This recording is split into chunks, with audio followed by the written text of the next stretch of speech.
Hello दोस्तों, आज मैं आप लोगों को जो टॉपिक सिखाने वाला हूँ, समझाने वाला हूँ, उस टॉपिक का नाम है पार्टनरशिप फाइनल अकाउंट। और आज से हम लोग पार्टनरशिप फाइनल अकाउंट का प्रैक्टिकल सम सॉल्व करेंगे। तो यहाँ पे हम लोग सारे के सारे सम सॉल्व करने की कोशिश नहीं करेंगे।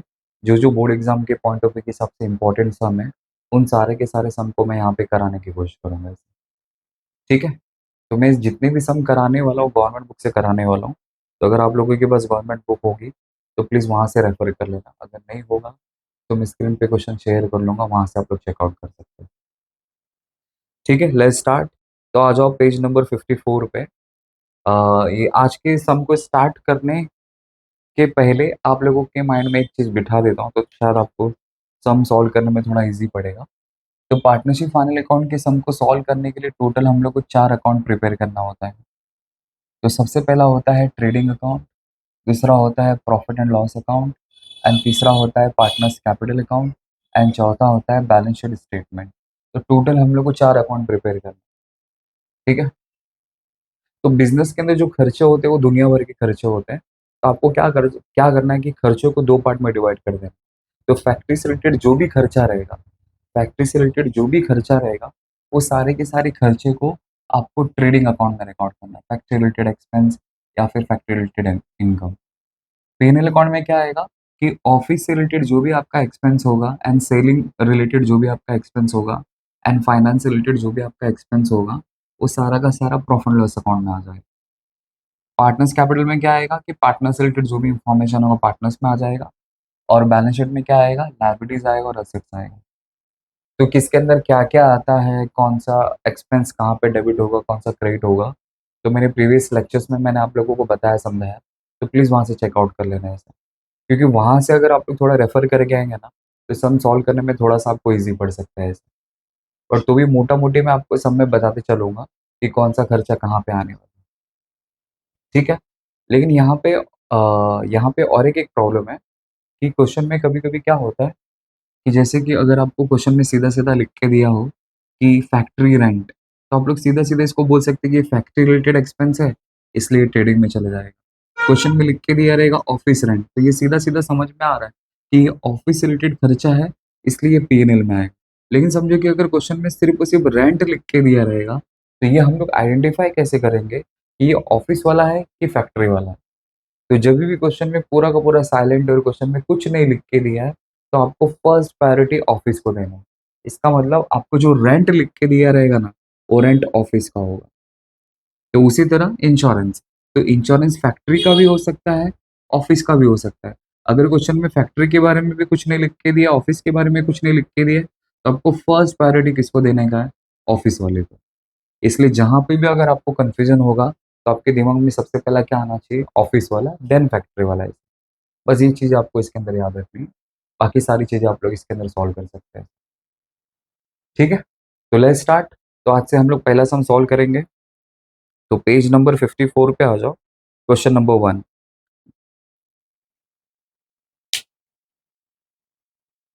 तो देखो क्या लिख के दिया है? लिख के दिया है कि अमित भाई एंड नरेंद्र भाई are in a partnership sharing profit and losses equally. Okay, तो क्वेश्चन में लिख के दिया है कि अमित भाई और नरेंद्र भाई नाम के 2 पार्टनर्स हैं, जिनका प्रॉफिट शेयरिंग रेशियो जो वो कैसा है? इक्वली है। From the following trial balance and adjustment given below, you are required to prepare a trading account, profit and loss account and balance sheet statement। तो लोग ने यहाँ पे सिर्फ 3 ही अकाउंट प्रिपेयर करने के लिए बोला है, बट हम लोग 4 अकाउंट प्रिपेयर करेंगे। 3 अकाउंट को प्रिपेयर करके भी हम लोग सम को सॉल्व कर सकते हैं, लेकिन आपको मतलब फ्यूचर में ज़्यादा प्रॉब्लम नहीं हो सके, इसलिए मैं आप लोगों को पार्टनर्स कैपिटल अकाउंट भी आपको साथ में सिखा रहा हूँ इसमें। तो आपको मतलब फ्यूचर के लिए इसके लिए बेनिफिट हो जाएगा। कुछ ज़्यादा इसमें हार्ड नहीं है, एकदम बेसिक चीज़ें इसके अंदर आती है। और कौन-कौन सी चीज़ें आती है मैंने लास्ट लेक्चर्स में आप लोगों को बताया पार्टनर्स कैपिटल वाला। प्लीज़ वहाँ से चेकआउट कर लेना, आपको पता चल जाएगा। ठीक है? तो लेट्स स्टार्ट। डेबिट बैलेंस लिख के दिए, अमाउंट लिख के दिए, क्रेडिट बैलेंस लिख के दिए, अमाउंट लिख के दिए। अब ये डेबिट बैलेंस जो लिख के दिया, तो आपको क्या याद रखना है कि जब भी क्वेश्चन में अगर डेबिट बैलेंस लिख के दिया है, डेबिट बैलेंस लिख के दिया है, तो वो आइटम हमेशा, हमेशा, हमेशा डेबिट में ही जाएगा। अब वो डेबिट किस में जाएगा? या तो वो ट्रेडिंग में जा सकता है, या तो पी&एल में जा सकता है, या तो पार्टनर्स कैपिटल में जाएगा, या तो असेट्स में जाएगा। क्योंकि बैलेंस शीट में उल्टा होता है। बैलेंस शीट में उल्टा क्या होता है? लायबिलिटीज़ क्रेडिट होता है और असेट्स डेबिट होता है। तो जब भी आपको डेबिट बैलेंस लिख के दिया रहेगा, वो पर्टिकुलर आइटम हमेशा, हमेशा, हमेशा डेबिट में ही जाने वाला है। बस आपको ये याद रखना है कि वो ट्रेडिंग के डेबिट में जाएगा, पी&एल के डेबिट में जाएगा, पार्टनर्स कैपिटल के डेबिट में जाएगा या असेट्स में जाएगा। अब इसी का उल्टा कर देना आपको। अगर क्वेश्चन में अगर आपको क्रेडिट बैलेंस लिख के दिया है, क्रेडिट बैलेंस, तो या तो वो ट्रेडिंग के क्रेडिट में जाएगा, या तो पी&एल के क्रेडिट में जाएगा, या तो पार्टनर्स कैपिटल के क्रेडिट में जाएगा, या तो लायबिलिटीज में जाएगा। बस इतनी चीजें आप लोग याद रखो। और फैक्ट्री से रिलेटेड जो भी रहेगा वो ट्रेडिंग में आएगा, और ऑफिस से रिलेटेड जो भी आइटम रहेगा वो पी&एल में आएगा। ठीक है, लेट्स स्टार्ट। तो सबसे पहला हमें लिख के दिया प्लांट एंड मशीनरी। तो प्लांट एंड मशीनरी कहाँ पे आएगा? असेट्स में। Building assets, sundry debtor assets, purchase trading, bad debts P and L, sales return trading, 10% government bonds. तो 10% गवर्नमेंट बॉन्ड्स का मतलब होता है कि आपने 10% गवर्नमेंट बॉन्ड में पैसा इन्वेस्ट किया है। बट सर आपको कैसे समझे कि इन्वेस्टमेंट है? तो देखो, डेबिट में अगर कभी भी लिख के दिया होगा ये वाला अमाउंट, डेबिट में अगर लिख के दिया रहेगा तो उसको असेट्स करके ट्रेड करेंगे। मतलब अगर आपको क्वेश्चन में 10% गवर्नमेंट बॉन्ड्स अगर ऐसा नाम लिख के दिया है, तो वो आपका इन्वेस्टमेंट हो जाएगा, इसलिए वो असेट्स में जाएगा। अगर वही समझो कि अगर 10% गवर्नमेंट बॉन्ड्स अगर ऐसा लिख के दिया रहता और उसका पैसा अगर क्रेडिट में लिख के दिया रहता ना, फिर वो लायबिलिटीज में है। मतलब हम लोग यहाँ पे ये समझते कि पार्टनर्स लोग ने क्या किया, मार्केट में बॉन्ड्स बेचे, पैसा उठाया, बट उनको तो ये अलाउ नहीं है। बट वैसा आपको बता रहा हूँ ऐसा। तो पार्टनरशिप वाला अकाउंट में याद रखो कि जब भी अगर ऐसा कुछ लिख के दिया, 10% गवर्नमेंट बॉन्ड्स, 10% सिक्योरिटीज, अगर ऐसा कुछ भी लिख के दिया रहेगा, तो आप उसको एज ए इन्वेस्टमेंट करके ट्रीट करेंगे कि हमने 10% गवर्नमेंट में पैसा इन्वेस्ट किया है, तो उसका पैसा ध्यान से देखना। अगर डेबिट में रहेगा तो इन्वेस्टमेंट, क्रेडिट में रहेगा तो लायबिलिटीज। मतलब डेबिट में जो लिख के दिया रहेगा वो असेट्स में जाएगा, और जो क्रेडिट में लिख के दिया रहेगा वो लायबिलिटीज में जाएगा। ठीक है, अब उसके ऊपर वो 10% गवर्नमेंट बॉन्ड्स और नीचे डेट लिख के देखिए इसको खरीदा कब गया, 1 अक्टूबर 2018 को। तो इस टाइप का जब भी डेटा अगर लिख के दिया रहता है, तो इसमें समझ जाने का कि कुछ तो कुछ हिडन एडजस्टमेंट है, मतलब इसमें कुछ तो कुछ माइनस और प्लस करना पड़ेगा। तो अगर आप लोगों के पास टेक्स्ट बुक है तो प्लीज उसके ऊपर डॉट मार लेना है सर, 10% गवर्नमेंट बॉन्ड। तो डॉट मारने का हमारा यहाँ पे पर्पस क्या है, या तो उसमें कुछ माइनस करना पड़ेगा, या तो उसके अंदर कुछ प्लस करना पड़ेगा। ठीक है, आगे बढ़ते हैं। फिर आगे लिख के दिया इम्पोर्ट ड्यूटी। तो इम्पोर्ट ड्यूटी का मतलब क्या होता है, जैसे मैंने आपको बताया था, इम्पोर्ट ड्यूटी का मतलब होता है कि मटेरियल को परचेस करके लेके आ रहा हूँ मैं फॉरेन से, कोई भी दूसरी कंट्री से मटेरियल परचेस करके ला रहा हूँ, तो उसके ऊपर मुझे टैक्स पे करना पड़ेगा, ड्यूटी पे करना पड़ेगा। तो जो मैं मटेरियल खरीद के लाऊंगा तो फाइनली इसको कंज्यूम कहाँ पे करूंगा? फैक्ट्री के अंदर करूंगा। तो ये फैक्ट्री में लगने वाला खर्चा है, इसलिए कहाँ पे आएगा? ट्रेडिंग में आएगा। फिर उसके बाद लिख के दिए लीगल चार्जेस। तो लीगल चार्जेस मतलब लीगल फीस हो गया, तो ऑफिस में लगने वाला खर्चा है, इसलिए पी&एल में। नेक्स्ट लिख के दिए मोटिव पावर। तो मोटिव पावर का मतलब होता है कि बड़ी बड़ी मशीन को चलाने के लिए, बड़ी बड़ी मशीन को चलाने के लिए जनरेटर की जरूरत है, पावर की जरूरत है, स्टीम की जरूरत है। मतलब कोई भी एक ऐसी एनर्जी की जरूरत है जिसकी वजह से मशीन मूव होता है। मतलब मशीन को मूव करने के लिए आप जो भी एनर्जी यूज करोगे उसको बोलते हैं मोटिव पावर। तो मशीन को चलाने वाला खर्चा, तो मशीन से रिलेटेड मतलब फैक्ट्री से रिलेटेड, और जो फैक्ट्री से रिलेटेड रहेगा वो कहाँ पे आएगा? ट्रेडिंग में आएगा, इसलिए वो ट्रेडिंग के डेबिट में आ जाएगा। नेक्स्ट लिखा है warehouse rent. Warehouse का मतलब होता है कि हमने फिनिश गुड्स को या फिर स्टॉक को वेयर हाउस में स्टॉक करके रखा, जमा करके रखा। क्यों रखा है? जैसे जैसे कस्टमर से ऑर्डर आते रहेगा वैसे वैसे हम लोग प्रोडक्ट को सेल करते जाएंगे। तो ये सेलिंग रिलेटेड एक्सपेंस है, मतलब प्रोडक्ट को बेचने के लिए मैंने वेयर हाउस खरीद के रखा है, स्टोर करके रखा है कि जैसे कस्टमर से डिमांड आएगा वैसे मैं निकालते जाऊंगा। तो ये सेलिंग रिलेटेड एक्सपेंस, इसलिए पी&एल में है। Next, cash in hand assets, cash at bank assets, advertisement P and L, क्योंकि सेलिंग रिलेटेड एक्सपेंस है। लेकिन नीचे देखो कुछ ब्रैकेट में लिख के दिया है, for 2 years with effect from 1 Jan 2019। तो इसमें क्या करना है वो बाद में बताऊंगा। फिलहाल जब भी किसी भी इंफॉर्मेशन के नीचे अगर ऐसा कुछ डेट वेट लिख के दिया रहेगा, तो समझ आना कि इसमें कुछ ना कुछ हिडन एडजस्टमेंट है, तो उसके ऊपर पहले ही डॉट मार लेने का। ठीक है, सैलरी पी&एल, रेंट। अब देखो यहाँ पे रेंट ये मेंशन नहीं है कि वो फैक्ट्री का रेंट है कि ऑफिस का रेंट है। अगर कुछ नहीं लिख के दिया रहेगा तो क्या कंसिडर करेंगे? ऑफिस वाला है, इसलिए ऑफिस रेंट में जाएगा, मतलब पी&एल में जाएगा।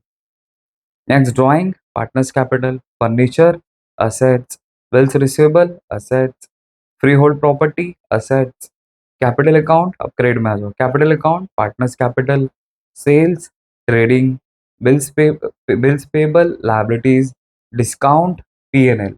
अब देखो बहुत सारे बच्चे लोग को कंफ्यूजन होता है कि डिस्काउंट किधर आएगा, तो मैंने आप लोगों को शॉर्टकट में बताया था कि CID करके याद रखना। तो C फॉर होता है कमीशन, I फॉर होता है इंटरेस्ट एंड D फॉर होता है डिस्काउंट। तो कमीशन, इंटरेस्ट, डिस्काउंट कभी भी अगर आपको लिख के दिया रहेगा तो हमेशा वो P&L में जाएगा। बस वो पैसा देखना है कि उसका पैसा कहाँ पे लिख के दिया है। अगर डेबिट में लिख के दिया रहेगा तो P&L के डेबिट में जाएगा, अगर क्रेडिट में लिख के दिया रहेगा तो P&L के क्रेडिट में जाएगा। तो देखो ज़रा इसका पैसा आपको कहाँ पे लिख के दिया है। तो P&L की मतलब क्रेडिट बैलेंस में लिख के दिया है, इसलिए क्रेडिट में जाएगा। अगर यही पैसा अगर आपको डेबिट में लिख के दिया रहता, तो फिर ये डेबिट में आ जाता। ठीक है?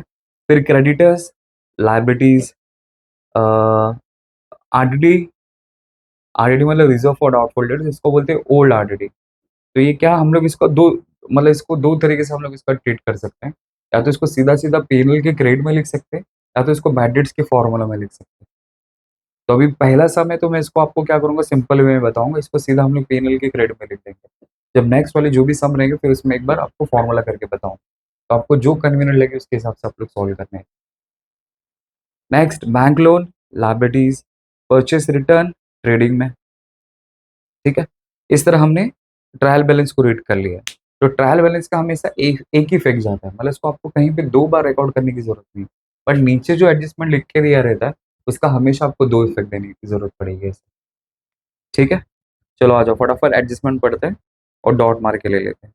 तो लिखा कि stock on hand on 31st March 2019 was valued at rupees 43,000। तो stock on hand on 31st मार्च, तो 31st मार्च आपका क्लोजिंग डेट हो गया और स्टॉक आपका क्लोजिंग स्टॉक हो गया। तो ये मतलब आपको क्लोजिंग स्टॉक के बारे में लिख के दिए। तो आपकी ड्यूरिंग द ईयर का क्लोजिंग स्टॉक कितना है 43,000। तो क्लोजिंग स्टॉक के लिए हम लोग डॉट नहीं मार सकते, ये आपको याद रखना पड़ेगा।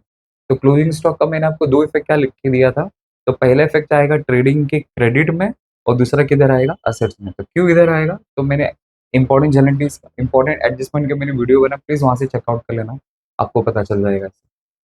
ठीक है? तो फिलहाल मैं यहाँ पे सीधा-सीधा 2 इफ़ेक्ट कैसे जाएगा, कहाँ जाएगा वही मैं आपको डायरेक्ट बता रहा हूँ इसमें। तो पहला इफ़ेक्ट ट्रेडिंग के क्रेडिट में और दूसरा असेट्स में। तो इसके लिए हम लोग डॉट नहीं मार सकते, आपको याद रखना पड़ेगा।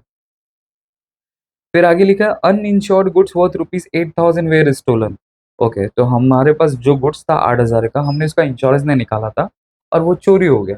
तो गुड्स स्टोलन वाला देखो मैंने आपको एक एडजस्टमेंट लिख के दिया रहेगा, तो उसके हिसाब से इसका 2 इफेक्ट जाएगा। तो गुड्स स्टोलन की 2 एंट्री क्या थी, एक आएगा ट्रेडिंग के क्रेडिट में और दूसरा आएगा P&L के डेबिट में। तो इसके लिए भी हम लोग डॉट नहीं मार सकते क्योंकि क्वेश्चन में कहीं पे भी गुड्स स्टोलन करके ऐसा कुछ भी नहीं लिख के दिया है। अगर लिख के दिया रहता तो वहाँ पे डॉट मार लेता, तो आप लोग वहाँ पे पेंसिल से लिख लेना।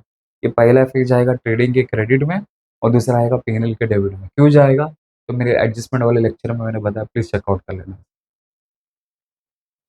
फिर create RDD at 2% on sundry debtor. तो संडे डेटर के ऊपर 2% का डाउट है, तो संडे डेटर पे डॉट मार लो। संडे डेटर देखो आपको नज़र आता रहेगा बिल्डिंग के नीचे, तो उसके ऊपर डॉट मार लो।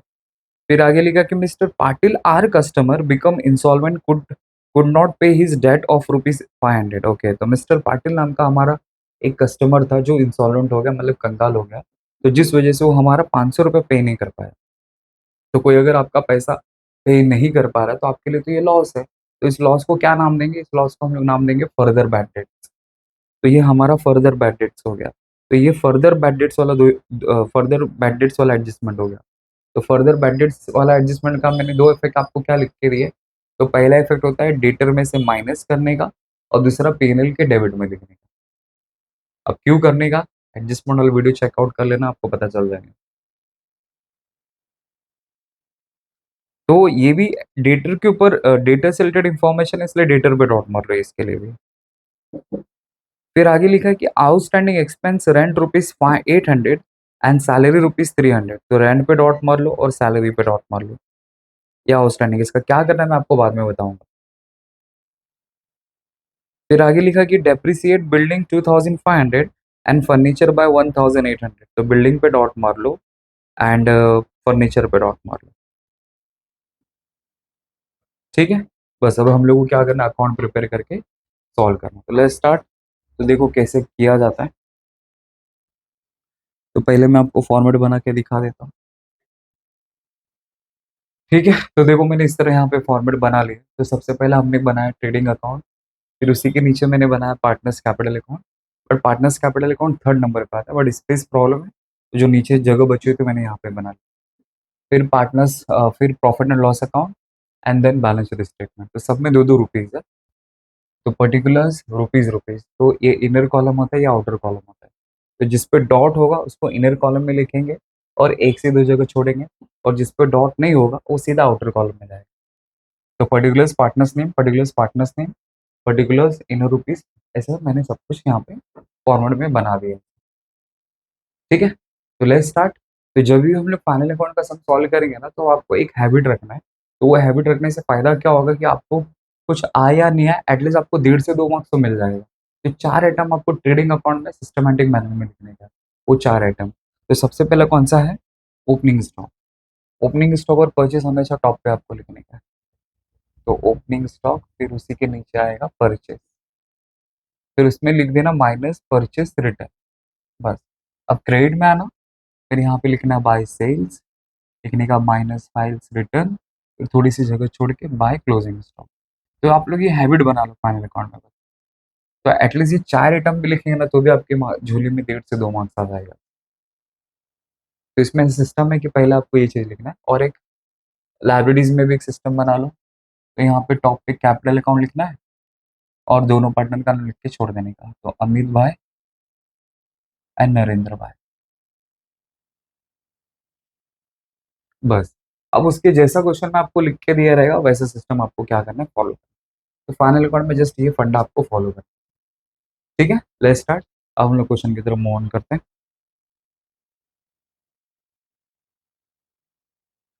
तो सबसे पहले हमें लिख के दिया है प्लांट एंड मशीनरी। तो प्लांट एंड मशीनरी का वैल्यू कितना लिख के दिया? 2,80,000, जो कहाँ पे आएगा? असेट्स में आएगा। तो मैं यहाँ पे लिख देता हूँ प्लांट एंड मशीनरी अकाउंट। तो क्या उसके ऊपर डॉट है क्या? प्लांट एंड मशीनरी पे तो डॉट नहीं, इसलिए सीधा आउटर में जाएगा। 2,80,000। Next building. तो बिल्डिंग भी असेट्स में आएगा। क्या उसके ऊपर डॉट है क्या? हाँ है। तो इनर में 75,000 आएगा, और 1 से 2 जगह छोड़ देंगे। Next Sunday debtor. तो संडे डेटर पे तो 2 डॉट है, इसलिए 3 से 4 जगह छोड़ेंगे। 28,700। Next purchases. तो परचेसेस कहाँ पे आता है? ट्रेडिंग में। तो ट्रेडिंग में रिकॉर्ड कर देंगे 85,500। Next bad debts. तो बैड डेट्स पीने में आएगा, बट ये पहला समय, इसलिए बैड डेट्स में मैं आपको फॉर्मूला के वे में नहीं सिखा रहा हूँ। नॉर्मल एक बेसिक, बच्चे को अगर ज़्यादा समझ में नहीं आ रहा है, तो बेसिक वे में भी सम को सॉल्व करके पूरे में से पूरा मार्क्स हासिल कर सकता है। तो ये सीधा आउटर में 500। Next sales return. तो सेल्स रिटर्न आएगा ट्रेडिंग की क्रेडिट में। मैंने ऑलरेडी नाम लिखा, बस मेरे को नाम यहाँ पे लिखने का। Next 10% government bonds. तो 10% गवर्नमेंट बॉन्ड्स आपका असेट्स हो गया, इसलिए यहाँ पे आएगा 10% गवर्नमेंट बॉन्ड्स, बट उसके ऊपर डॉट है, क्योंकि उसके नीचे कुछ डेट वेट लिख के दिया ना। तो जिसके नीचे डेट वेट अगर लिख के दिया रहेगा, वो हिडन एडजस्टमेंट होता है, इसलिए आपको हिडन एडजस्टमेंट के लिए 1 से 2 जगह छोड़ देनी। Next import duty. तो इम्पोर्ट ड्यूटी, तो इम्पोर्ट ड्यूटी पे तो डॉट नहीं, सीधा बाहर 1,800। Next legal charges. तो लीगल चार्जेस आ जाएगा पीएम में। कितना लिख के दिया है आपको? 2,000। 2,000। Next motive power. तो मोटिव पावर भी ट्रेडिंग में आता है, मतलब फैक्ट्री पावर समझो आप लोग। तो फैक्ट्री से रिलेटेड जो इन्फॉर्मेशन रहेगा किस में आएगा? ट्रेडिंग में आएगा, इसलिए सीधा आउटर में 12,000, क्योंकि इस पर डॉट नहीं था। नेक्स्ट है warehouse rent. Warehouse तो पेनल में आता है, वेयर हाउस रेंट, इस पर भी डॉट नहीं है, इसलिए सीधा बाहर कितना आएगा? 1,800। तो यहाँ पे लिख देंगे 1,800। Next cash in hand. तो कैश इन हैंड, इस पे डॉट नहीं, तो सीधा बाहर 20,000। नेक्स्ट कैश एट बैंक कितना लिख के दिया, 70,000, तो 70,000 हो गया। नेक्स्ट एडवर्टीजमेंट, तो एडवर्टीजमेंट तो P&L में आएगा क्योंकि सेलिंग रिलेटेड एक्सपेंस है, और उसके ऊपर देखो कुछ डेट वेट लिख के दिए इसलिए इनर कॉलम आएगा 10,000। ठीक है। नेक्स्ट रेंट, रेंट लिखा है मतलब कौन सा होगा, फैक्ट्री ऑफिस, कुछ नहीं लिख के दिया रहेगा तो ऑफिस वाला, और जो ऑफिस वाला रहेगा वो P&L में आएगा, इसलिए रेंट पे डॉट है क्या, हाँ है 1,500 क्योंकि उसके बारे में नीचे कुछ लिख के दिए हैं। फिर उसके बाद सैलरी भूल गया, तो सैलरी भी यहाँ पे आए, सैलरी ऑफिस, जो बंदा ऑफिस में काम करता है उसको सैलरी दिया जाता है, उस पर भी डॉट है इसलिए इनर कॉलम में। फिर ड्राइंग, तो ड्राइंग पार्टनर्स कैपिटल, तो पार्टनर्स कैपिटल के डेबिट में ड्राइंग्स कितना है, 2,400, 3,200। नेक्स्ट फर्नीचर, फर्नीचर असेट्स में आएगा,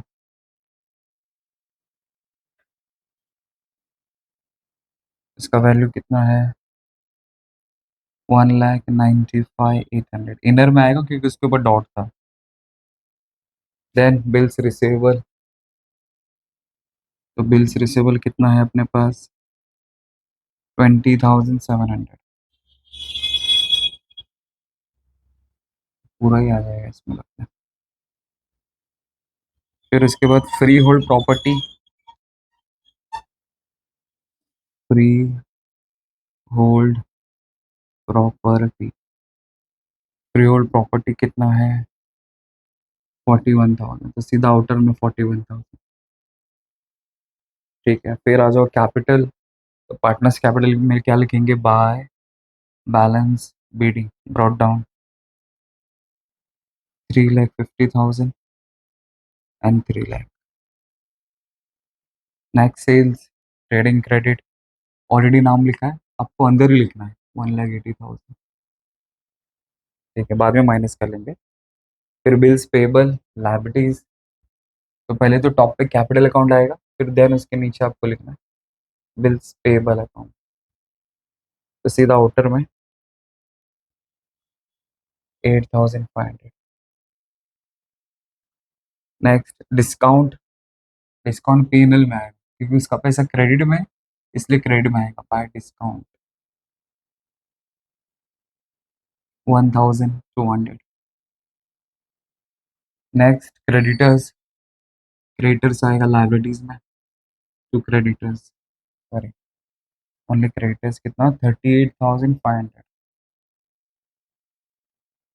नेक्स्ट RDD, तो P&L की क्रेडिट में जाके लिखो by RDD 2,700। Next bank loan, bank loan तो लाइबिलिटीज में आएगा, डॉट नहीं इसलिए सीधा बाहर 15,000। एंड नेक्स्ट परचेस रिटर्न, तो परचेज रिटर्न कितना है, 2,000, तो यहाँ पे 2,000, तो इसमें इसको 85 में से 83,500 है, अब 80, तो 1,77,800 आए माइनस करके। ठीक है, तो इसमें ओपनिंग स्टॉक नहीं इसलिए डैश डैश करते हैं क्योंकि शायद इन लोगों का बिजनेस जस्ट अभी स्टार्ट हुआ रहेगा, तो जब कोई नया नया बिजनेस स्टार्ट होता है तो उसका कोई ओपनिंग स्टॉक नहीं रहता, तो एक जस्ट एक हैबिट रखो, 99.99 समय तो ओपनिंग स्टॉक होगा ही होगा, इसलिए आपको टेंशन लेने की जरूरत नहीं। तो जब भी आप लोग ट्रेडिंग मतलब जब भी आप लोग फाइनल अकाउंट का सम सॉल्व करेंगे तो आपको अपने अंदर एक हैबिट रखना है कि ट्रेडिंग में 4 आइटम आपको कंपलसरी लिखना है, पहले ओपनिंग स्टॉक, फिर परचेस, ये 2 डेबिट में, क्रेडिट में सेल्स, फिर उसके नीचे क्लोजिंग स्टॉक, बस इतनी चीज़ आपको याद रखनी है। ठीक है, तो इस तरह हमने क्या कर दिया, ट्रायल बैलेंस को पोस्ट कर दिया है।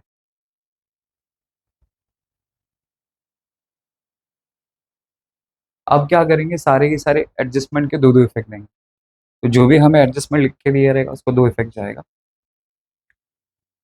तो मैं वन बाय वन यहाँ पे लिखते भी जाऊंगा तो आपको रिकॉल होगा ऐसे।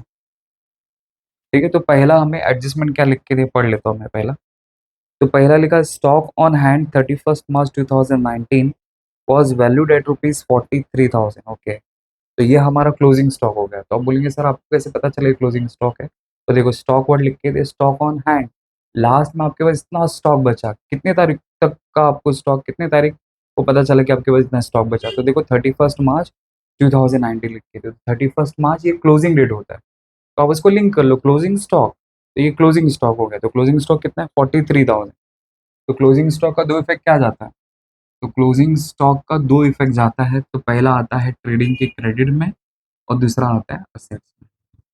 तो ट्रेडिंग के क्रेडिट में तो देखो मैंने ऑलरेडी यहाँ पे नाम लिख के रखा है, जस्ट मेरे को क्या करना है, अमाउंट लिख देने का है। तो ये बोर्ड एग्जाम में कंपलसरी कंपलसरी एडजस्टमेंट आता ही है, इसको आपको 1 से 1.5 मार्क्स मिल जाएगा। फर्स्ट इफेक्ट इधर आ गया 43,000। अब इसका सेकंड इफेक्ट किधर लिखने का? असेट्स में। तो असेट्स में जहाँ पे भी आपके पास जगह, तो मैं यहाँ पे थोड़ा नीचे लिखता हूँ, क्लोजिंग स्टॉक 43,000। नहीं दिखता रहेगा तो मैं बाद में बता दूंगा आपको। तो इस तरह मैंने एसेट में नीचे लिख दिया 43,000। ठीक है, अगर शो नहीं हो रहा कोई बात नहीं, मैं बाद में स्क्रीन को थोड़ा नीचे करूंगा, पता चल जाएगा। तो ये हो गया क्लोजिंग स्टॉक का दो इफेक्ट। चलो नेक्स्ट। नेक्स्ट लिखा है uninsured goods worth ₹8,000 were stolen. Okay, तो हमारे पास एक गुड्स था, इसका हमने इंश्योरेंस निकाला नहीं था और इसका वैल्यू कितना था? 8,000। वो चोरी हो गया। स्टोलन का मतलब होता है चोरी हो गया। तो गुड्स स्टोलन, तो गुड्स स्टोलन का मैंने दो इफेक्ट क्या लिख के दिया आपको? तो गुड्स स्टोलन का दो इफेक्ट मैंने आपको लिख के दिया है कि पहला इफेक्ट जाता है ट्रेडिंग के क्रेडिट में और दूसरा आएगा पीएनएल के डेबिट में। अभी क्यों डेबिट में जा रहा है, क्यों क्रेडिट में जा रहा है, तो इसका जवाब मैंने एडजस्टमेंट वाले लेक्चर्स में दिया है, तो प्लीज वहां से चेकआउट कर लेना है। ठीक है, तो फिर ऊपर ऊपर से मैं आपको बता रहा हूँ कि यहाँ से गुड्स ट्रेडिंग के क्रेडिट में क्यों आएगा, क्योंकि गुड्स हमारे पास से चले जाएगा, इसलिए क्लोजिंग स्टॉक के ऊपर लिखेंगे बाय गुड्स स्टोलन। कितने का चोरी हो गया, अमाउंट देख लो एक बार, 8,000। तो 8,000 यहाँ पे ये होगा फर्स्ट इफेक्ट। सेकंड इफेक्ट आपको क्या देना है? पीएनएल के डेबिट में, तो गुड्स स्टोलन कितना? 8,000। हो गया दो इफेक्ट। ठीक है, नेक्स्ट। नेक्स्ट लिखा create RDD at 2% on sundry debtor. Okay, तो डेटर्स के ऊपर मुझे डाउट है 2% का। ओके, फिर उसी के नीचे लिख के दिए mister Patil are customer become insolvent could not pay is debt of ₹500। Okay, तो 3 और 4 पे आपको जरा ज़्यादा ध्यान देना। अब यहाँ पे क्या लिख के दिया मालूम है? देखो थर्ड वाले में, सेकंड थर्ड वाला जो एडजस्टमेंट है ना, उसमें आरडीडी लिख के दिया। तो आरडीडी एक सोची हुई कल्पना है, मतलब मैं यहाँ पे ऐसा सोच रहा हूँ कि मेरा इतना नुकसान हो सकता है। जो थर्ड एडजस्टमेंट है उसमें आरडीडी के बारे में लिख के दिया है और जो फोर्थ एडजस्टमेंट है ना वो फर्दर बैड डेट्स के बारे में लिख के दिया है। दोनों का इफेक्ट सेम ही होता है, लेकिन अगर समझो कि सिनारियो अगर ऐसा है कि आरडीडी और फर्दर बैड डेट, अगर ये दोनों में से अगर आपको एडजस्टमेंट करना हो तो कौन सा करेंगे? तो सिंपल है सर, पहले नंबर पे थर्ड वाला लिख के दे तो पहले आपको थर्ड करना पड़ेगा, ऐसा नहीं। अगर क्वेश्चन में आपको आरडीडी और फर्दर बैड डेट्स अगर ये दोनों एडजस्टमेंट लिख के दिया है तो आपको पहले एक्चुअल में जो लॉस हुआ है पहले उसका इफेक्ट देने का, और फिर बाद में जो आप सोच रहे हो ना कि मेरा इतना नुकसान होने लगा, उसको आपको बाद में करना पड़ेगा, पहले नहीं कर सकते। क्योंकि आरडीडी का मतलब क्या रहता है? रिजर्व फॉर डाउटफुल डेट, मतलब मुझे सामने वाले के ऊपर डाउट है कि शायद मेरा इतना पैसा डूब सकता है, तो ये हमेशा एकदम एंड में एस्टिमेट किया जाता है, आखिर में। और उसके पहले जितनी भी लॉसेस है उनको सबको पहले आपको एडजस्ट करना पड़ेगा। तो जब भी क्वेश्चन में आपको फर्दर बैड डेट्स और आरडीडी अगर लिख के दिया रहेगा तो जो एक्चुअल सिनारियो पहले उसको रिकॉर्ड करो। तो फर्दर बैड डेट्स आपका एक्चुअल सिनारियो जो एक्चुअल में आपका लॉस हो गया है, तो पहले उसका दो इफेक्ट दो, फिर बाद में आरडीडी का दो इफेक्ट दें। अगर आप लोग नहीं करेंगे ना तो आपका अकाउंट टैली नहीं होगा। तो आप लोग करके देख लेना, आपको पता चल जाएगा। पर मैं यहाँ पे आपको बता रहा हूँ कि जब भी आप लोग फाइनल अकाउंट का सम सॉल्व करेंगे तो सबसे पहला आपको बैड डेट्स का इफेक्ट देने का है, देन आरडीडी का इफेक्ट। अगर समझो कि बैड डेट्स के बारे में लिख के नहीं दिया रहता तो मैं सिर्फ और सिर्फ फिर आरडीडी का सीधा तुरंत दो इफेक्ट दे दिया देता। लेकिन यहाँ पे इसके बारे में भी लिख के दिए, इसके बारे में भी लिख के दिए, तो पहले आपको फर्दर बैड डेट्स करना पड़ेगा, देन आपको आरडीडी करना पड़ेगा। तो सोची हुई कल्पना को आपको बाद में अहमियत देनी, पहले नहीं ऐसा। ठीक है, इन दोनों का दो इफेक्ट क्या होता है? तो वही सेम होता है, नुकसान होता है, नुकसान होता है। तो नुकसान कौन करता है? कस्टमर करता है, इसलिए डेटर में से माइनस करते हैं, और मेरा नुकसान है इसलिए पीएनएल के डेबिट में। ये भी सेम, आरडी लिख के दिया तो डेटर में से माइनस करो और पीएनएल के डेबिट में जाके लिखो। बस, तो मैं पहले फर्दर बैड डेट्स का केस सॉल्व करूँ। ठीक है, तो देखो फर्दर बैड डेट्स, तो पहले हम लोग को एडजस्टमेंट नंबर 4 करना पड़ेगा। तो क्या लिखा है कि mister Patil are customer become insolvent and could not pay his debt of ₹500। तो मिस्टर पाटिल हमारा कस्टमर था जो कंगाल हो गया और वो 500 रुपये पे नहीं कर पाया, तो ये मेरा लॉस है, तो इस लॉस को हम लोग बोलेंगे फर्दर बैड डेट्स। तो क्या करेंगे, डेटर में से माइनस करेंगे, तो माइनस फर्दर बैड डेट्स। अब मेरे पास स्पेस प्रॉब्लम है तो इसलिए मैं शॉर्टकट में लिख रहा हूँ। तो फर्दर बैड डेट्स कितना है, 500 का है, तो माइनस करेंगे। तो आपको बाहर नहीं लिखना है क्योंकि इसके ऊपर और एक एडजस्टमेंट है, तो आपको माइनस करके नीचे लिखना है। तो ये आ जाएगा 28,200 आ जाएगा। तो फर्दर बैड डेट्स का फर्स्ट इफेक्ट हुआ। सेकंड इफेक्ट आप लोग पीएनएल के डेबिट में लिख सकते हैं, टू फर्दर बैड डेट्स कितना, 500। मैं भी आपको बैड डेट्स के फॉर्मूले के वे में नहीं बता रहा हूँ, आप लोग अलग से यहाँ पे मैंने लिख दिया है इसको सेपरेटली। जब बैड डेट्स का फॉर्मूला अप्लाई करूंगा तो वहाँ पे कैसे करना है तभी मैं आपको बाद में बताऊँ। अभी फिलहाल पहला सम है, इसलिए पहले सम के लिए आपको एक नॉर्मल एक माइंडसेट करा है। तो जिन लोगों को फॉर्मूला वाला नहीं समझता है वो ऐसा भी करके पूरे मार्क्स हासिल कर सकता है। ठीक है, नेक्स्ट।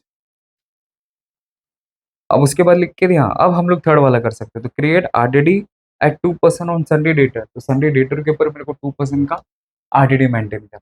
तो कैसे करेंगे, जैसे हम लोग करते हैं, तो 28,200 का 2%, 2/100, तो जीरो से जीरो गया, जीरो से जीरो गया। अब मल्टीप्लाई करेंगे तो 2 2 जा 4, 2 8 जा 16, 1 कैरी, 2 2 जा 4, 1, तो 564।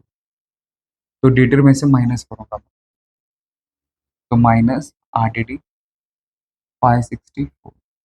सेकंड इफेक्ट पीएनएल के डेबिट में, जो मैंने यहाँ पे लिखा, डेटर में से माइनस किया कर दिया, पीएनएल के डेबिट में, तो टू न्यू आरडीडी करके भी लिख सकते हैं, अभी जानो तो पहला समय इसलिए 564 हो गया। दो इफेक्ट समझे, उसको मैं बाद में माइनस करके आपको मैं बताऊंगा। तो इस तरह आपको रखना है। तो जब भी क्वेश्चन में आपको बैड डेट्स और आरडीडी वाला अगर डेटा लिख के दिया रहेगा तो पहले बैड डेट्स का केस सॉल्व करो, फिर आरडीडी का केस सॉल्व करो। ठीक है, चलो नेक्स्ट। फिफ्थ फिफ्थ लिखा outstanding expense rent ₹800 and salary ₹300। Okay, तो आउटस्टैंडिंग मतलब कोई मेरा पर्टिकुलर एक्सपेंस पे करना बाकी है। तो कौन सा मेरा पर्टिकुलर एक्सपेंस पे करना बाकी है, रेंट 800 पे करना बाकी है और सैलरी 300 पे करना बाकी है। तो ये मेरा आउटस्टैंडिंग एक्सपेंस हो गया। तो आउटस्टैंडिंग एक्सपेंस का मैंने आपको दो इफेक्ट क्या लिख के दिया है, याद है किसी को? याद नहीं है तो वो चेकआउट कर लेना, एडजस्टमेंट वाला वीडियो आपको समझ में आ जाएगा। फिलहाल मैं यहाँ पे आपको लिख के बता रहा हूँ। तो आउटस्टैंडिंग एक्सपेंस को दो इफेक्ट क्या होता है, तो आउटस्टैंडिंग एक्सपेंस का दो इफेक्ट होता है, ऐड टू एक्सपेंस एंड दूसरा आता है लायबिलिटीज। तो आउटस्टैंडिंग एक्सपेंस हमेशा आपको ऐड करना है, तो जिसके जिसके बारे में बोला रहेगा वहां पे जाके प्लस कर दो, तो प्लस आउटस्टैंडिंग, प्लस आउटस्टैंडिंग। ठीक है, तो ये कितना है, रेंट है 800, तो 800 यहाँ पे ऐड कर दिए, तो ये आ जाएगा 2300।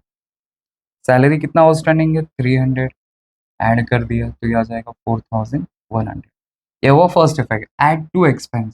तो जिस पर्टिकुलर एक्सपेंस के बारे में बोला रहेगा वहां पे जाके ऐड कर देना है। अब सेकंड इफेक्ट लाइब्रेरीज में, तो लाइब्रेरीज में क्या करने का, पहले हेडिंग लिखने का आउटस्टैंडिंग एक्सपेंस करके, फिर उसके नीचे आपको लिखने का है रेंट, फिर उसके नीचे लिखने का है सैलरी। तो रेंट हमारा कितना है 800 और सैलरी कितना है 300। लेकिन बहुत सारे बच्चे लोग गलती क्या करते हैं मालूम है, कि प्लस का जो आंसर है 2300 और ये 4000, तो ये वाला वैल्यू लिखते हैं, तो ये गलती मत करना। जितना आप लोग इसके अंदर प्लस करें, जितना माइनस करें, वही वैल्यू आपको यहाँ पे लिखने है। 800 यहाँ पे आपने ऐड किया तो दूसरा इफेक्ट भी 800 ही आएगा।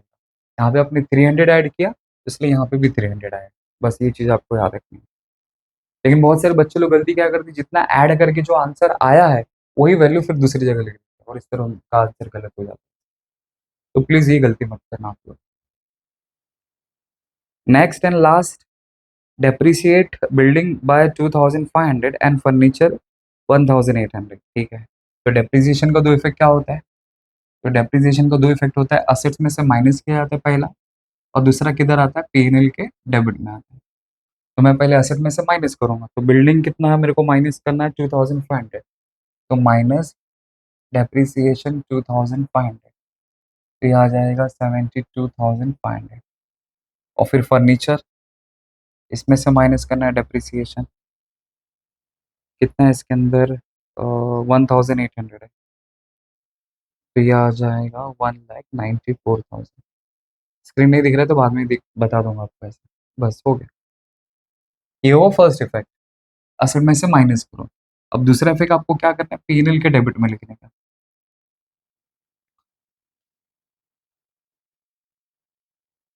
तो पीएनएल के डेबिट में मैं यहाँ पे नीचे लिख रहा हूँ, आपको दिखता नहीं रहेगा, मैं थोड़ी देर में बता दूंगा। तो depreciation on furniture and building लिख देता हूँ, फिर बाद में आपको बताता हूँ।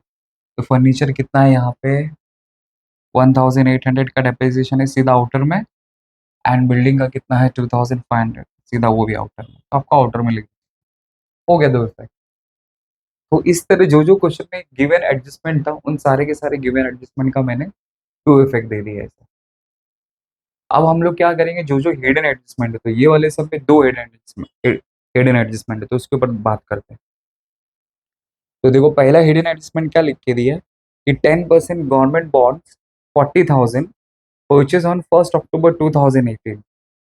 ओके, तो 10% गवर्नमेंट बॉन्ड्स है, तो 10% गवर्नमेंट बॉन्ड्स जो लिख के दिए, इसका मतलब क्या हुआ कि आपने 10% गवर्नमेंट बॉन्ड्स में पैसा इन्वेस्ट किया है, तो इसलिए इन्वेस्टमेंट के हिसाब से इसका कैलकुलेशन करना पड़ेगा। तो आपने कितना पैसा इन्वेस्ट किया है, 40,000, ये देखो यहाँ पे, तो उसका कैलकुलेशन करते तो 40,000 इंटू 10%, मतलब 10% रेट ऑफ इंटरेस्ट, तो इंटू अपॉन 100, इंटू कब खरीदा, जरा डेट चेक कर लो। तो उसने खरीदा है अक्टूबर, अक्टूबर में खरीदा, तो अक्टूबर से लेके टिल ईयर एंडिंग तक आपको काउंट करना है। तो अक्टूबर, नवंबर, दिसंबर, जैन, फैब, मार्च, तो टोटल 6 मंथ, इसलिए 6 महीने का इंटरेस्ट आएगा। इसलिए यहाँ पे क्या करेंगे, 6/12, तो 6 1 6, 6 2 12, जीरो से जीरो गया, जीरो से जीरो गया, इसको इससे डिवाइड किया तो आ जाएगा 2000। ठीक है, अब ये एडजस्टमेंट कौन सा हुआ, तो मैंने आपको एडजस्टमेंट लिख के दिया, इंटरेस्ट ऑन इन्वेस्टमेंट। आपने किसी चीज में इन्वेस्ट किया है, उसके ऊपर आपको इंटरेस्ट मिल रहा है, तो इसका दो इफेक्ट, तो इन्वेस्टमेंट में आपको प्लस करने का है, और दूसरा आपको पीएनएल के क्रेडिट में लिखने का है। अब मैं इन्वेस्टमेंट में जाऊंगा, वहां पे प्लस कर दूंगा, तो प्लस इंटरेस्ट कितना 2000, ये हो जाएगा 42,000 फर्स्ट इफेक्ट, और ये मेरे लिए इनकम है, इसलिए पीएनएल की credit by interest on investment 2000, या इंटरेस्ट ऑन 10% गवर्नमेंट बॉन्ड्स, ऐसा भी लिख सकते हो आप लोग। ठीक है, तो ये हो गया अपना 10% गवर्नमेंट बॉन्ड्स का। चलो नेक्स्ट, नेक्स्ट लिख के दिया एडवर्टीजमेंट, और ये बहुत इंपॉर्टेंट है। तो बच्चों को ये वाला एडजस्टमेंट बहुत थोड़ा डिफिकल्ट पड़ता है, पर मैं पूरी कोशिश करूंगा कि आपको समझ में आ जाए। ठीक है, तो ये क्या लिख के दे देखो, तो हमें यहाँ पे लिख के दिया है कि एडवर्टीजमेंट का जो खर्चा हमने 10,000 पे किया, लेकिन कितने साल का मालूम है, for 2 years with effect from, का मतलब होता है कि ये खर्चा आपने किस दिन किया, तो आपने जैन में किया, जैन 2019 को किया। ठीक है, तो अगर ऐसा सिचुएशन रहेगा तो क्या करने का, तो आपको 10,000 लिख के दिए, ये 10,000 कितने साल का आपने पे किया, 2 साल का, तो 2 से पहले डिवाइड कर दो, तो 2 से डिवाइड करेंगे तो कितना आएगा, 5,000 आएगा, बराबर। 2 5 10, ये 5,000 है। अब 5,000 के बाद फिर यहाँ पे अपन को टाइम पीरियड कंसिडर करना है, तो हमने खर्चा कब किया, जैन में किया, तो जैन, फैब, मार्च, तो उस पर्टिकुलर ईयर में ये खर्चा सिर्फ और सिर्फ 3 महीने के लिए बिलोंग करेगा। साल तो है पूरा 12 महीने का, पूरा 12 महीने का, लेकिन उसने पूरे 12 महीने में नहीं खर्चा किया, उसने एडवर्टीजमेंट का खर्चा जैन के महीने में किया है, जैन के, तो उस पर्टिकुलर ईयर के लिए कितने महीने का खर्चा बिलोंग करेगा, तो जैन, फैब, मार्च, सिर्फ 3 महीने का खर्चा आएगा इसके अंदर। तो आपको क्या करना पड़ेगा, इंटू 3/12 करना पड़ेगा, तो 3 1 3, 3 4 12, एंड 4 को इससे डिवाइड करूंगा तो 1250 आ जाएगा। डिवाइड करने के बाद डायरेक्ट मैंने लिख दिया 1250। अब कैसा है वो बता दूं, क्या आ जाएगा, आ जाएगा ना, तो 1250 ये आपका फाइनल आंसर आना चाहिए, ये फाइनल आंसर है, ये जो आंसर है ये क्या है, 1250। मतलब क्या हुआ कि आपने टोटल 10,000 का खर्चा पे किया है, बट इस 10,000 में से ये साल का खर्चा बनता है 1250, तो बाकी जो भी खर्चा है वो अगले साल का है। तो जो खर्चा आपने अगले साल का अभी पे कर दिया, तो उस टाइप के खर्चे को बोला जाता है प्रीपेड एक्सपेंस। तो ये कौन सा एडजस्टमेंट हो गया, प्रीपेड एक्सपेंस हो गया, क्योंकि आपने 2 साल का पे करके रखा है एडवांस में, तो हम लोग इसको क्या ट्रीट करेंगे, प्रीपेड एक्सपेंस करके। तो प्रीपेड एक्सपेंस का दो इफेक्ट क्या होता है, तो प्रीपेड एक्सपेंस का दो इफेक्ट आता है, लेस फ्रॉम एक्सपेंस, जो भी पर्टिकुलर आपका एक्सपेंस रहेगा उसमें से माइनस करना है, और दूसरा ये आता है असेट्स के अंदर। क्यों आता है मैंने एक्सप्लेन किया था, चेकआउट कर लेना। ठीक है, तो 1250 हमारा फाइनल आंसर रहेगा जो हमने कैलकुलेट किया, तो ये फाइनल आंसर आना चाहिए 1250। तो इसको सीधा पहले आउटर में लिख देने का और यहाँ पे लिख देने का माइनस प्रीपेड। तो बोलो तो इसमें से नेक्स्ट ईयर का कितना खर्चा रहेगा, तो इसमें से माइनस कर दो, तो ये आ जाएगा 8750। मतलब ये वाले ये साल का जो खर्चा बनता है एडवर्टीजमेंट का कितना बनता है 1250। तो आपने कितना आने वाले साल का अभी पे करके रखा है 8750। तो your first effect less from expense. अब दूसरा इफेक्ट किधर आएगा असेट्स में। तो असेट में यहाँ पे नीचे लिख देता हूँ, बाद में आपको बता दूंगा। तो प्रीपेड एडवर्टीजमेंट 8750, बस हो गया। तो ये चीज आपको याद रखनी है। तो हमेशा एडवर्टीजमेंट का जब भी लिख के दिया रहेगा फॉर 3 इयर्स 5 इयर्स जितने भी साल का लिख के दिया रहेगा, पहले आप उससे डिवाइड कर दो तो आपको 1 साल का आएगा। फिर उन लोगों ने वो खर्चा कब किया वो उस दिन से लेके आपको टिल ईयर एंडिंग तक काउंट करने का। टिल ईयर एंडिंग का मतलब है मार्च तक आपको काउंट करने का। तो ये वाले समय लोग ने जैन में खर्चा पे किया, तो उस पर्टिकुलर ईयर के लिए कितने महीने के लिए खर्चा बिलोंग करेगा, तो जैन फैब मार्च, तो 3 महीने का खर्चा इसको बिलोंग करेगा। इसलिए 3/12 मल्टीप्लाई किया, डिवाइड कर दिया, आपका आंसर आया। तो जो आंसर आया वो आपका फाइनल आंसर है।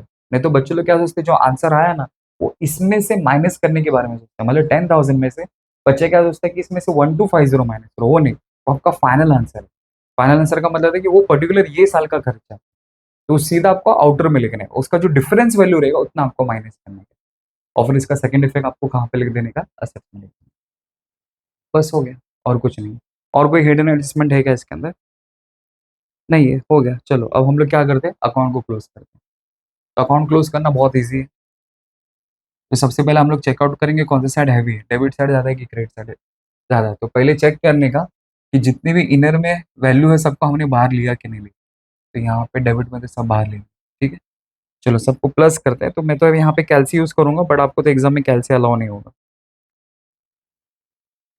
ताकि हमारा टाइम बच सके। तो 177,800 प्लस 8,000 प्लस 43,000, तो आता है 2,28,800। तो आई थिंक मेरे को क्रेडिट साइड ही ज़्यादा लग रहा है, क्योंकि डेबिट में देखो बहुत कम वैल्यू है। इसलिए सीधा यहाँ पे लिखा 2,28,800। अब इसमें से ये डेबिट वाला जितना भी ना इसको प्लस करके इसमें से माइनस करूंगा तो मेरे को डिफरेंस वैल्यू पता चलेगा। तो आपको डिफरेंस वैल्यू निकालना है। इसमें से माइनस करेंगे 83,500 माइनस 1,800 माइनस 12,000, तो आंसर आता है 1,31,500। एक बार चेक कर लेता है आंसर वही है क्या। हाँ राइट है। तो 1,31,500, तो डेबिट में जो डिफरेंस आएगा उसको बोलते हैं ग्रॉस प्रॉफिट। ग्रॉस प्रॉफिट, ठीक है। अब ये जो ग्रॉस प्रॉफिट, अगर यही डिफरेंस समझो यहाँ पे आ रहता तो मैं इसको बोलता बाय ग्रॉस लॉस। बट ये तो डेबिट में है इसलिए प्रॉफिट, तो प्रॉफिट इधर डेबिट में है, तो उठ के नेक्स्ट अकाउंट, तो नेक्स्ट अकाउंट ये नहीं, next account profit and loss account है। तो डेबिट में डिफरेंस है तो इधर क्रेडिट में है। तो ऊपर मुझे एक स्पेस छोड़ना चाहिए था, मैंने छोड़ा नहीं, वो हमेशा इसको टॉप पे लिखा जाता है। तो मैं यहाँ पे नीचे लिख देता हूँ बाय ग्रॉस प्रॉफिट।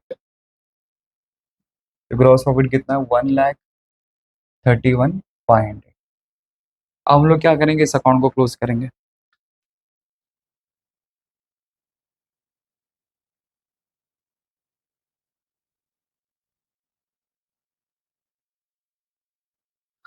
अब चेक करेंगे कौन सा साइड ज्यादा है, डेबिट साइड ज़्यादा है कि क्रेडिट साइड ज़्यादा है। पर शायद आपको नीचे का नहीं दिखता रहेगा, मैं यहाँ पे बता देता हूँ। नहीं दिख तो रहा है almost, थोड़ा नीचे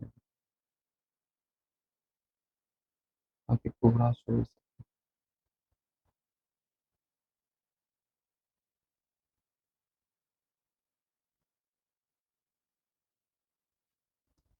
ठीक है, अब हम लोग सीधा आउटर कॉलम को क्लोज करेंगे, चेक करेंगे कौन सा साइड ज़्यादा है। तो देखो, तो पहले सबको आउटर में हमने लिए वो पहले चेकआउट कर लेने का, हाँ ले लिया। अब सीधा मैं इसको क्लोज करता हूँ, तो आई थिंक देखो डेबिट में तो सब छोटे छोटे वैल्यू दिख रहे हैं, क्रेडिट में देखो सब थोड़े बड़े वैल्यू। तो ये आई थिंक क्रेडिट साइड ही ज़्यादा है, तो मैं सबको ऐड कर लेता हूँ। तो प्लस 2,000 प्लस 2,700 प्लस 1200, तो आंसर आता है 1,37,400, 1,37,400। अब इसमें से ये डेबिट में जितने भी सबको प्लस करके इसमें से माइनस करूंगा, तो -500 डायरेक्ट माइनस करता हूँ, -2000, -1800, -1250, -2300, -4100, सॉरी 4100, -8000, -500, -564, -1800, -2500, तो आता है 1,12,086। एक बार चेक कर लेते हैं। हाँ सही है। तो डिफरेंस आता है 1,12,086, तो ये हो जाएगा अपना नेट प्रॉफिट। तो डेबिट में जो डिफरेंस आएगा उसको बोलते हैं नेट प्रॉफिट। अगर वही डिफरेंस अगर यहाँ पे आ रहता तो नेट लॉस। अब ये डेबिट में आया तो पार्टनर्स कैपिटल के क्रेडिट में आ जाएगा, तो यहाँ पे लिखेंगे बाय नेट प्रॉफिट। अब नेट प्रॉफिट दोनों पार्टनर्स पे डिस्ट्रीब्यूट करेंगे रेशियो के हिसाब से, तो रेशियो क्या है देखो इक्वली है, तो दोनों को आधा आधा जाएगा, तो डिवाइडेड बाय 2 कर देता हूँ, तो 56,043, 56,043 दोनों को इतना मिलेगा, बस हो गया। अब पार्टनर्स कैपिटल अकाउंट को क्लोज करते हैं, तो पहले अमित को क्लोज करते हैं। तो क्या लगता है अमित का डेबिट साइड ज़्यादा लग रहा है कि क्रेडिट साइड? तो देखो यहाँ पे इतना है और यहाँ पे इतना ही है, तो ये साइड ज़्यादा हुआ, तो प्लस 3,50,000। ये आता है 4,06,043, 4,06,043। अब उसमें से माइनस करेंगे 2,500, 400, तो आंसर आता है 4,03,643। ये हो गया अमित भाई का। अब उसी तरह नरेंद्र भाई, तो नरेंद्र भाई का भी क्रेडिट साइड ही ज़्यादा दिख रहा है, तो इसको ऐड करेंगे तो 3,56,043 आएगा। यहाँ पे भी सेम 3,56,043। अब इसमें से 3,200 माइनस करूँगा, 3,56,043 माइनस 3,200, तो आंसर आता है 3,52,843। तो देखो, तो जब मैंने अकाउंट ओपन किया तो बीडी लिखा, तो जब क्लोज करेंगे तो लिखेंगे टू बैलेंस सीडी क्लोजिंग। अब ये जो डिफरेंस आया ये मैं लाइबिलिटीज में जाकर लिख दूंगा, तो सीधा आउटर में लिखता हूँ, तो 4,03,643, ये आएगा 3,52,843। बस हो गया। अब सबको मैंने बाहर लिया है क्या? यहाँ पे तो सब बाहर है, तो मैं पहले इसको क्लोज करता हूँ लाइबिलिटीज को, उसका तो टोटल है ना अपने पास, तो +4,03,643 plus 8,500 plus 38,500 plus 15,000 plus 800 plus 300, तो आता है 8,19,586। तो पहले इसको क्लोज कर लेता हूँ डेटर को, तो 28,700 -500, ये तो 28 माइनस 564, तो 27,636। अब ऐड करते जाता हूँ, तो plus 2,80,000 plus 72,500 plus 42,000 plus 20,000 plus 70,000 plus 1,94,000 plus 20,700 plus 41,000 plus 43,000 plus 8,750। तो आंसर सेम आया 8,19,586। हो गया। और इस तरह आपकी झोली में 12 मार्क्स। तो पहले तो ये 15 मार्क्स के लाता था, तो बहुत मेहनत है टैली करने के पीछे, तो आपको मैं यही सजेस्ट करूंगा कि जब भी आप लोग बोर्ड एग्ज़ाम में जाएँगे तो पहले पोस्टिंग करो, एडजस्टमेंट के 2 दिन फेंक दे दो। जब आखिर में आपके पास टाइम बचेगा ना, तब अकाउंट टैली के बारे में सोचना है। वरना आपका बाकी सारा का सारा पेपर आपका छूट जाएगा उस चक्कर में। ठीक है? तो देख लो एक बार, चेकआउट कर लो। ओके? तो आई थिंक आपको समझा रहेगा। Thank you so much.